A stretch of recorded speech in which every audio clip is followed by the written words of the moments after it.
ಮದ್ಯಪ್ರಿಯರನ್ನ ಮತ್ತಷ್ಟು ಕಿಕ್ಕೇರಿಸುವಂತಹ ಸುದ್ದಿ. ಕೊನೆಗೂ ಕೂಡ ಮದ್ಯಪ್ರಿಯರಿಗೆ ರಾಜ್ಯ ಸರ್ಕಾರ ಗುಡ್ ನ್ಯೂಸ್ ಕೊಟ್ಟಿದೆ.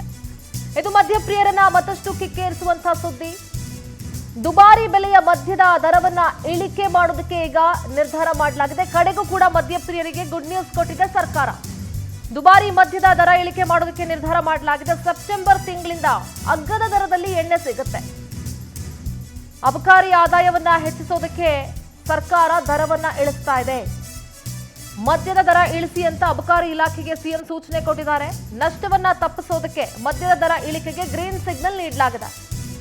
ನಾಳೆ ಅಥವಾ ನಾಡಿದ್ದು ಪರಿಷ್ಕೃತ ದರ ಬಿಡುಗಡೆ ಮಾಡುವಂತ ಸಾಧ್ಯತೆ ಇದೆ. ದುಬಾರಿ ಬೆಲೆಯ ಬ್ರಾಂಡಿ, ವಿಸ್ಕಿ, ಜಿನ್, ರಮ್ ಇನ್ಮುಂದೆ ಅಗ್ಗದ ಬೆಲೆಯಲ್ಲಿ ಸಿಗುತ್ತೆ. ನಮ್ಮ ಪ್ರತಿನಿಧಿ ವರ್ಷಿತಾ ದೂರವಾಣಿ ಸಂಪರ್ಕದಲ್ಲಿ ಜಾಯ್ನ್ ಆಗ್ತಾ ಇದ್ದಾರೆ. ವರ್ಷಿತಾ, ಡ್ರಿಂಕ್ಸ್ ಕಾಸ್ಟ್ಲಿ ಅಂತ ಹೇಳಿ ಎಲ್ಲೋ ಒಂದ್ ಕಡೆ ಸರ್ಕಾರದ ಬೊಕ್ಕಸಕ್ಕೆ ಸ್ವಲ್ಪ ಪೆಟ್ಟು ಬೀಳ್ತಾ ಇತ್ತು ಅನ್ನೋದನ್ನ ಅರ್ಥ ಮಾಡ್ಕೊಂಡಿರುವಂತ ಸರ್ಕಾರ ಕಡೆಗೂ ಕೂಡ ಒಂದಷ್ಟು ಬೆಲೆಯನ್ನ ಇಳಿಸೋದ್ರ ಜೊತೆಗೆ ಇದರಿಂದ ಆದಾಯವನ್ನ ಹೆಚ್ಚಿಸುವಂತ ಒಂದು ಮಾರ್ಗವನ್ನ ಕಂಡುಕೊಂಡಿದೆ ಅಂತ ಹೇಳಿದ್ರೆ ತಪ್ಪಾಗೋದಿಲ್ಲ. ಇದು ಮದ್ಯಪ್ರಿಯರಿಗೆ ಒಂದು ರೀತಿಯ ಗುಡ್ ನ್ಯೂಸ್ ಕೊಟ್ಟಿದೆ ಅಂತಾನೆ ಹೇಳ್ಬೋದು. ಏನೆಲ್ಲ ಅಪ್ಡೇಟ್ಸ್ ಸಿಗ್ತಾ ಇದೆ? ಯಾವಾಗಿಂದ ಈ ಪರಿಷ್ಕೃತ ದರ ಜಾರಿಗೆ ಬರುತ್ತೆ?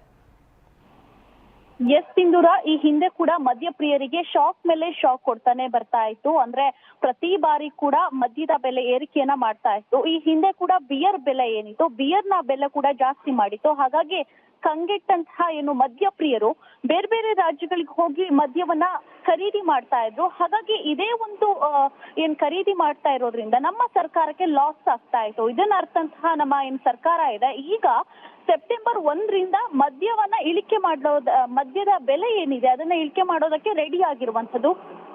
ಒಂದು ಕಡೆಯಲ್ಲಿ ಅಬಕಾರಿ ಇಲಾಖೆ ಆಗಿರ್ಬೋದು ಸಾಕಷ್ಟು ಸರ್ಕಾರಕ್ಕೆ ಮನವಿಯನ್ನ ಕೊಡ್ತಾನೆ ಬಂದಿತ್ತು. ಅಂದ್ರೆ ಈ ರೀತಿ ಇನ್ಕಮ್ ಲಾಸ್ ಆಗ್ತಾ ಇದೆ, ಅದ್ರ ಜೊತೆಗೆ ಜನ ಬರ್ತಾ ಇಲ್ಲ, ನಮ್ಗೆ ಸರ್ಕಾರಕ್ಕೆ ದುಡ್ಡು ಕಟ್ಟೋದಕ್ಕೆ ಆಗ್ತಾ ಇಲ್ವಂತ ಸಾಲು ಕಂಪ್ಲೇಂಟ್ಗಳು ಕೂಡ ಮಾಡ್ತಾ ಇತ್ತು.